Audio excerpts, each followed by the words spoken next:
Como um membro do povo Mbuti, Otabenga vivia em florestas equatoriais perto do rio Kasai, no que era então o Estado Livre do Congo.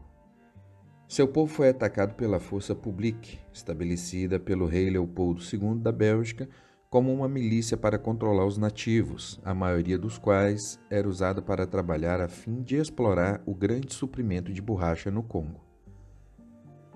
A esposa e 2 filhos de Benga foram assassinados. Ele sobreviveu porque estava em uma expedição de caça quando a Força Publique atacou sua aldeia. Mais tarde, ele foi capturado por traficantes de escravos. Em 1904, o empresário e explorador americano Samuel Phillips Werner viajou para a África sob contrato da Louisiana Purchase Exposition, a St. Louis World Fair, para capturar e trazer de volta uma variedade de pigmeus para fazer parte de uma exposição. Werner descobriu Benga enquanto a caminho de uma aldeia pigmeu Batuá visitada anteriormente. Ele comprou Benga dos traficantes de escravos por meio quilo de sal e um pedaço de tecido. Werner mais tarde afirmou que havia resgatado Benga dos canibais. Os dois passaram várias semanas juntos antes de chegarem à aldeia Batuá. Os aldeões começaram a desconfiar do homem branco devido aos abusos das forças do rei Leopoldo. Werner não conseguiu recrutar nenhum aldeão para viajar aos Estados Unidos até que Benga disse que o homem branco salvou sua vida e falou sobre o vínculo que havia crescido entre eles e sua própria curiosidade sobre o mundo de onde Werner vinha.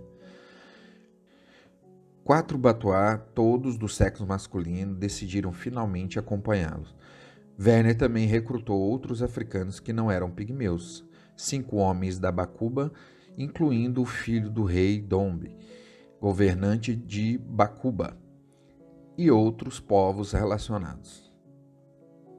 O grupo foi levado para St. Louis, Missouri, no final de junho de 1904, sem Werner, pois ele havia contraído malária.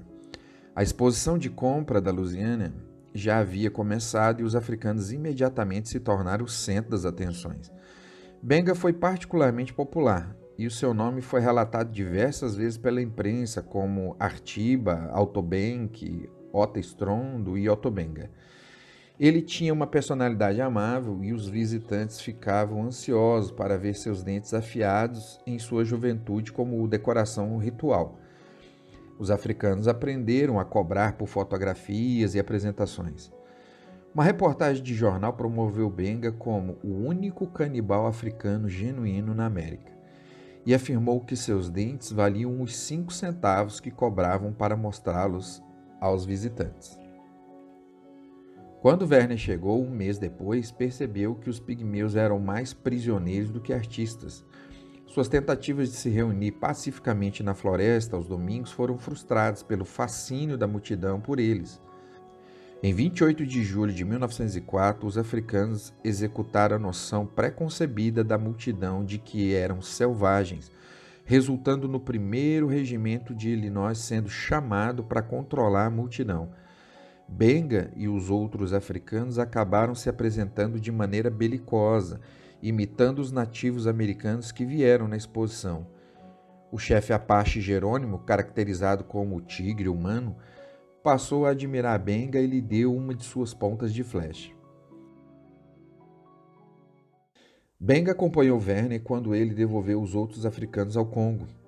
Ele viveu brevemente entre os Batuá, enquanto continuava a acompanhar Werner em suas aventuras africanas. Ele se casou com uma mulher Batuá, que mais tarde morreu de picada de cobra, e pouco se sabe sobre esse segundo casamento. Não sentindo que pertencia ao Batuá, Benga optou por retornar com Werner para os Estados Unidos. Werner acabou arranjando para que Benga ficasse em um quarto vago no Museu Americano de História Natural na cidade de Nova York, enquanto ele cuidava de outros negócios. Werner negociou com o curador Henry Bumps sobre a apresentação de suas aquisições na África e o emprego potencial. Embora Bumps tenha ficado desanimado com o pedido de Werner do que ele pensava ser um salário proibitivamente alto de $175 por mês e não tenha ficado impressionado com as credenciais do homem, ele estava interessado em Benga. Benga inicialmente gostou do seu tempo no museu, onde recebeu um terno de linho ao estilo sulista para usar quando se divertisse. Ele ficou com saudades da sua própria cultura. Os escritores Bradford e Bloom imaginaram seus sentimentos. O que a princípio prendeu sua atenção agora o fazia querer fugir. Era enlouquecedor estar lá dentro, ser engolido inteiro, tanto tempo. Ele tinha uma imagem de si mesmo empalhado atrás de um vidro, mas de alguma forma ainda vivo, agachado sobre uma fogueira falsa, alimentando uma criança sem vida com carne. O silêncio do museu tornou-se uma fonte de tormento. Uma espécie de ruído, ele precisava de canto dos pássaros, brisas e árvores. Por sugestão de Bumps, Werner levou Benga ao Zoológico do Bronx em 1906. William Hornaday, diretor do zoológico, inicialmente recrutou Benga para ajudar a manter os habitats dos animais. No entanto, Hornaday viu que as pessoas prestavam mais atenção em Benga do que nos animais do zoológico e acabou criando uma exposição para mostrar Benga. Ele se apegou a um orangotango chamado Dong, que aprendera a fazer truques e imitar o comportamento humano. Os eventos que levaram à sua exibição ao lado de Dong foram graduais. Benga passou parte do seu tempo na exibição da Casa dos Macacos, e o zoológico o encorajou a pendurar sua rede lá e atirar um arco e flecha em um alvo. No primeiro dia da exposição, 8 de setembro de 1906, os visitantes encontraram Benga na Casa dos Macacos. Essa é uma foto de Ota Benga no Zoológico do Bronx em 1906. Existem apenas 5 fotos promocionais da época de Benga aqui, nenhuma delas na Casa dos Macacos. Câmeras não eram permitidas. Logo, uma placa na exposição dizia: o pigmeu africano Ota Benga. Idade 23 anos, altura 4 pés e 11 polegadas, peso 103 libras, trazido do rio Kasai, Estado Livre do Congo, África do Sul, pelo Dr. Samuel P. Werner, exibido todas as tardes durante setembro.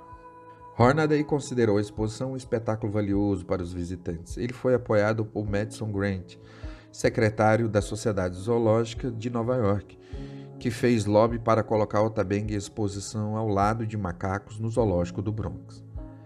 Uma década depois, Grant se tornou nacionalmente conhecido como antropólogo racial e eugenista. Clérigos afro-americanos protestaram imediatamente aos funcionários do zoológico sobre a exibição. Disse James Gordon: nossa raça, pensamos, está bastante deprimida sem exibir um de nós com os macacos. Achamos que somos dignos de ser considerados seres humanos com almas. Vários clérigos apoiaram Gordon em defesa da representação de Benga como um ser humano inferior. Após a polêmica, Benga teve permissão para perambular pelos jardins do zoológico. Por volta dessa época, um artigo do New York Times citava Robert Stewart: é uma pena que não exista uma sociedade para a prevenção da crueldade contra crianças. Enviamos nossos missionários à África para cristianizar o povo, e então trazemos um aqui para brutalizá-lo. O zoológico finalmente removeu Benga do terreno. Werner não teve sucesso em sua busca contínua por emprego, mas ocasionalmente falava com Benga. Os dois concordaram que era de interesse de Benga permanecer nos Estados Unidos, apesar dos holofotes indesejáveis no zoológico. No final de 1906, Benga foi libertado sob custódia do reverendo Gordon. Gordon colocou Benga no Howard Collard Orphan Asylum, um orfanato patrocinado por uma igreja no Brooklyn, supervisionado por Gordon. Como a atenção indesejada da imprensa continuou, em janeiro de 1910, Gordon providenciou a transferência de Benga para Lynchburg, Virgínia, onde morava com a família McRae. Para que ele pudesse mais facilmente fazer parte da sociedade local, Gordon providenciou para que os dentes de Benga fossem tampados e comprou para ele roupas no estilo americano. Ele recebeu orientação da poetisa Anne Spencer, de Lynchburg, para melhorar seu inglês e começou a frequentar a escola primária no Seminário Batista de Lynchburg. Depois de sentir que seu inglês havia melhorado o suficiente, Benga interrompeu sua educação formal.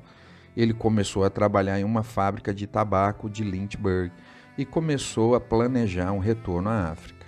Em 1914, quando estourou a Primeira Guerra Mundial, o retorno ao Congo tornou-se impossível com o fim do tráfico de navios de passageiros. Benga ficou deprimido, foi quando suas esperanças de um retorno à sua terra natal se desvaneceram.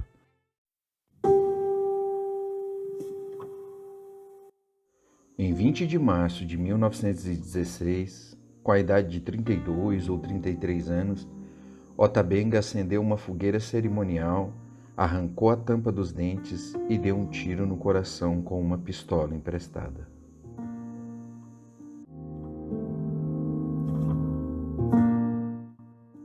Ele foi enterrado em uma sepultura sem identificação na seção Black do cemitério da Cidade Velha.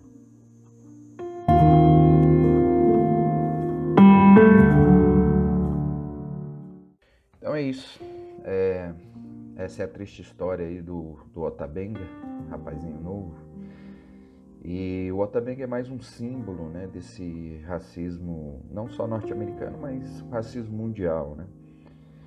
Teve um episódio lá, quando ele estava com os macacos, que ele sempre repetia a frase: eu sou um homem, eu sou um homem, né?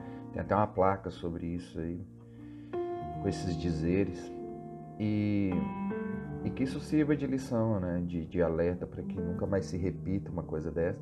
Agora em 2000, agora o ano passado, o Zoológico do Bronx veio publicamente, né, pedir desculpas, né, por esse episódio do Otabenga. Tantos anos depois, né, não teve mais como negar, porque eles tentaram abafar isso aí. Então, se você digitar aí e pesquisar, você vai ver. Agora foi recente o pedido de desculpa, né, do Zoológico do Bronx. Mas é isso, que a gente possa, num futuro próximo, ter esse negócio de racismo aí erradicado de uma vez por todas do planeta. Um abraço, até mais.